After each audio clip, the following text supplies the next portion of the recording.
What's going on, everyone? Daniel here. It's time to review Halt and Catch Fire Season 3, Episode 4, titled Rules of Honorable Play. Spoiler review. Make sure you have seen the episode. Should take me about 2 minutes to recap it, then I'll give you the pros, cons, and final score. Thanks so much for joining me. So in the beginning, we see Gordon getting really sick. He has a loss of appetite and getting major headaches. Now, the mutiny workers are, of course, slacking off. They're slacking. They're not doing no work. They're messing around in the office. He tries to get in the middle of it.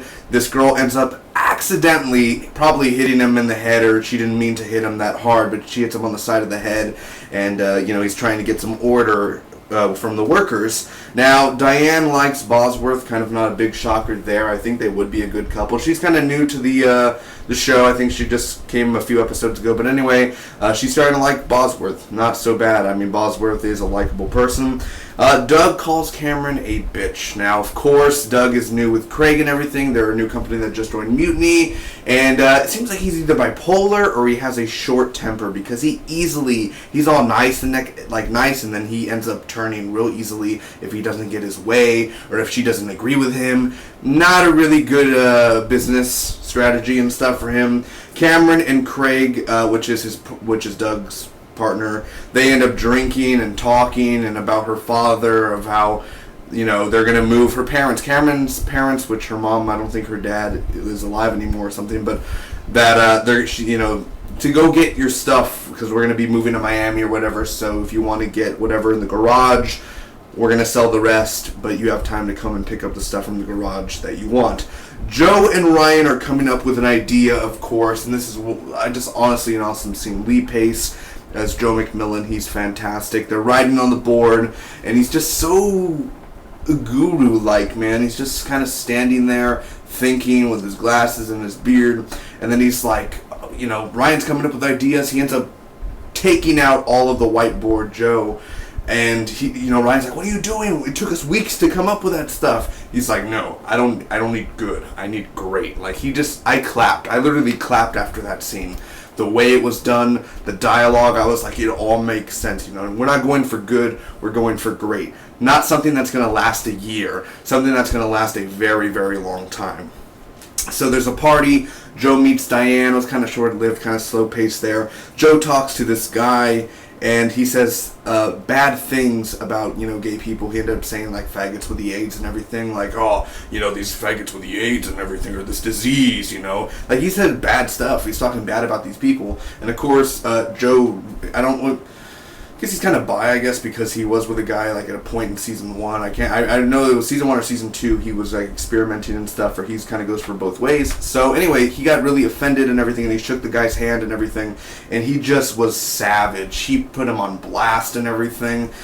Joe basically lost the deal with the guy, because he was apologizing. Joe was apologizing to him, and then the guy was like, all right, it's all good now. And then Joe went back at him, and it just, he roasted him, I guess. The proper word is roast. And Joe roasted better than Rob Lowe's roast a few weeks ago. So Gordon is at laser tag, a really cool scene. I've never been to laser tag before, so I know it always looks fun. I would probably die in laser tag, but he's banned after that because Gordon was too freaking metal for them. So they're not feeling, he's not feeling nauseated anymore, at least at the moment. He feels good, man. He needs to get away from the work for a little bit, and he needs to relax. He needs to do something fun, not just behind a desk all the time. As well, there is a dinner, and he's not going to... there's a dinner going on with Cameron and all that, or Donna, and Cameron never showed up. But the thing is, Cameron wanted to fire Doug and everything, but Diane, the person who hired them and everything, her money's going into this project, they're not going to end up firing them. So that's kind of a good thing for... I rather would fire Doug and keep Craig, because Craig actually is a nice person. Doug kind of has a short temper, so I would fire Doug and then keep Craig, but Craig is also thinking about going solo. Anyway, I digress. Gordon's hand starts shaking at the end. I forgot what game he's playing, but it's the one where you shoot the duck or something and the dog comes out. That sort of game. I totally forgot what it was. But he's playing it and everything, and Cameron, and they're kind of bonding and all that. So Gordon's just having a fun time and everything. And then he ends up starting to shake, and it's starting to come back again, poor Gordon. So Cameron ends up doing a question at the end. I do not remember the question, I forgot, but whenever you lose your feeling or whatever. But she points the gun at the camera, and the episode ends. So my bad mind didn't remember what she said.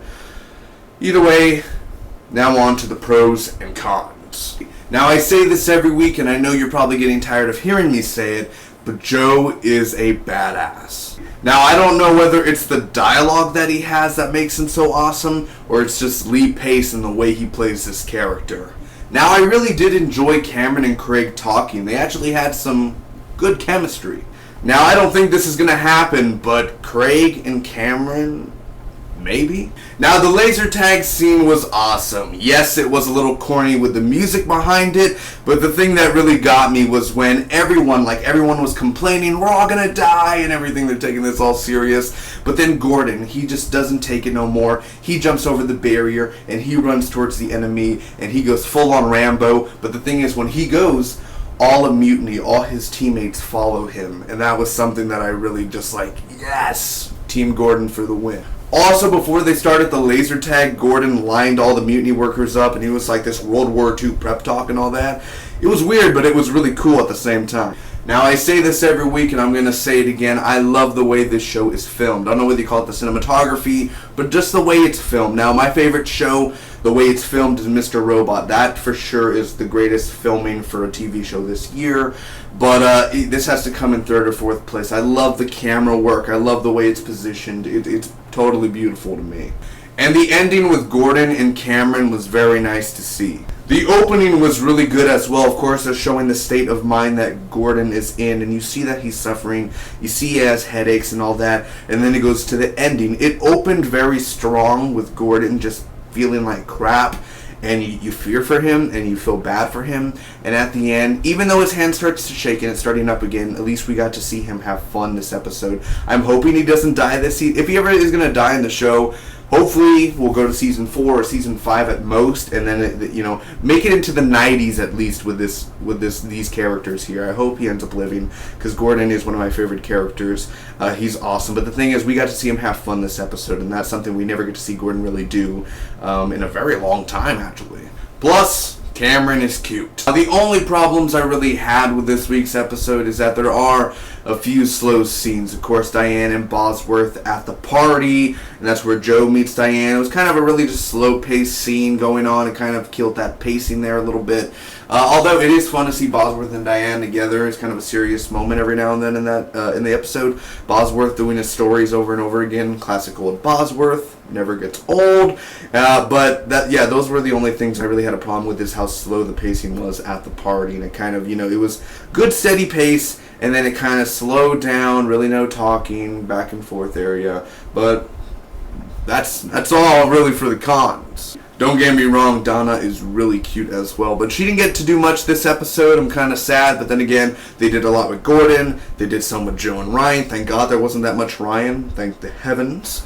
And then they did, Cameron and all that stuff. So they paced it out at least well, or at least cut in the characters. And then they gave Donna the first, 3 episodes.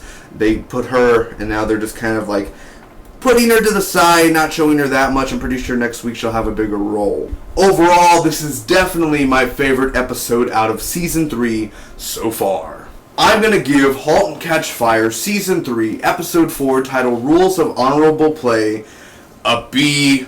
Thanks for watching, everyone. I hope you enjoyed. If you did, you could smack that like button. You could comment down below. Tell me what you guys thought about the episode. Do you agree? Do you disagree? You can share this review with your friends. Hit that subscribe button for more to join the Big D Nation. The road to 500 has begun. I'll see you next week for some more awesome Halt and Catch Fire reviews. Thank you again. I love you all. Till next time, bye-bye.